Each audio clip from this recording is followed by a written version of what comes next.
அப்புறம் கேளுங்களேன். 800 வருஷத்துக்கு முன்னால வந்த இங்கிலீஷ் உங்களுக்கு பெருசுனா 20,000 வருஷத்துக்கு முன்னால வந்த தமிழ் எங்களுக்கு பெருசுதான். 20,000 வருஷத்துக்கு முன்னால வந்த தமிழ் எங்களுக்கு பெருசுதான். 20,000 வருடத்துக்கு முன்னாடி வாழ்ந்த எங்க தமிழ் பெருசுதான் அப்படின்னு சொல்லுவாங்க. நம் கடவுளர் சிவன் வாழ்ந்தது 20,000 வருடங்களுக்கு முன்னாடி. இததான் இவங்க கரெக்டா சொல்றாங்க. பாத்தீங்களா, இந்த பிண்டாரிகளுக்கு நம்மளோட வரலாறை பத்தி நல்லாவே தெரிஞ்சிருக்கு. சரி, அதுக்கப்புறம் இந்த சீனை பாருங்களேன்.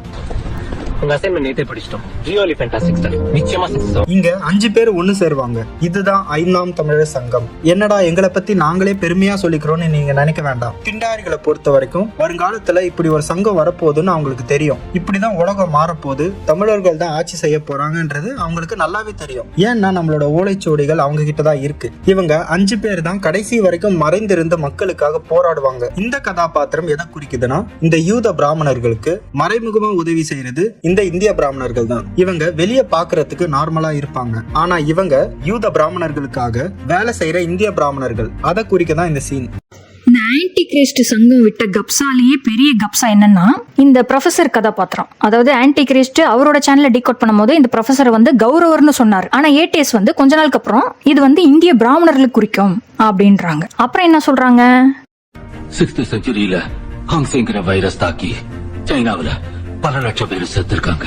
சைனால தான் முதலா வைரஸ் பரவுச்சுன்ற மாதிரி சொல்றாங்க. இந்த கொரோனா வைரஸும் முதலா சைனால இருந்து தான் பரவ ஆரம்பிச்சது. இந்த கொரோனா வைரஸ்ன்ற பேரு நம்ம கடவுளர் ராவணனை குறித்து வைக்கப்பட்ட பெயர் தான். அதை பத்தி நம்ம பாண்டியன் ஐயா சொல்லியிருக்காரு. அதை இப்போ பார்ப்போம்.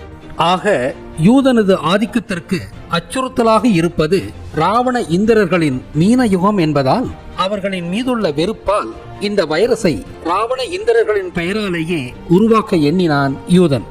ராவணனை குறித்த நட்சத்திரம் குரவன் ஓரையாளி என்ற கொரோனா போரியாலிஸ் என்ற நட்சத்திரம்தான். இங்கு ஓரை என்பது சிவனை குறித்து, ஓரையாளி என்பது சிவதாசன் ஆகிய ராவணனை குறிக்கும்.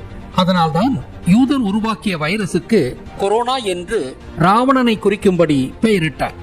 வரப்போகும் மீன யுகத்தை முன்னறிவித்து இந்த நட்சத்திரம் பிரம்ம முகூர்த்த வேளையில் எழுந்த நாளாகிய 2019 நவம்பர் 18 இந்த வைரஸை சீனாவில் பரப்பினார். 7ஆம் அறிவு படத்துல இந்த ப்ரொஃபசர் தானே அந்த பசங்களுக்கு வைரஸை பத்தி சொல்றாரு. அதாவது இங்க நீங்க நோட் பண்ண வேண்டியது என்னன்னா, இந்த ப்ரொஃபசர் கதாபாத்திரம் தான் வைரஸ் கான்ஸ்பிரசியை பத்தி அந்த பசங்களுக்கு வெளிப்படுத்துற கதாபாத்திரம் இல்லையா? நிஜத்துல கொரோனா வைரஸ பத்தி இவங்களுடைய ஆன்டி கிரைஸ்ட் பார்கவன் தான் வெளிப்படுத்தினாரு அப்படின்னு ஒத்துக்கிறாங்க. அப்படின்னா இந்த ப்ரொஃபசர் கதாபாத்திரம் தானே டிசிபி பார்கவன். சுபா கதாபாத்திரம் எப்படி டிசிபி பார்கவனை குறிக்கும்? இந்த ப்ரொஃபசரும் தாடி வச்சிருக்காரு. ஆன்டி கிரைஸ்ட் டிசிபி பார்கவனும் அரசியல்ல இறங்கின பிறகு தாடி வச்சுக்கிட்டார்ல. எல்லாம் யூதர்களுடைய இன்ஸ்ட்ரக்ஷன் படி தானே தாடி வச்சுக்கிட்டாரு.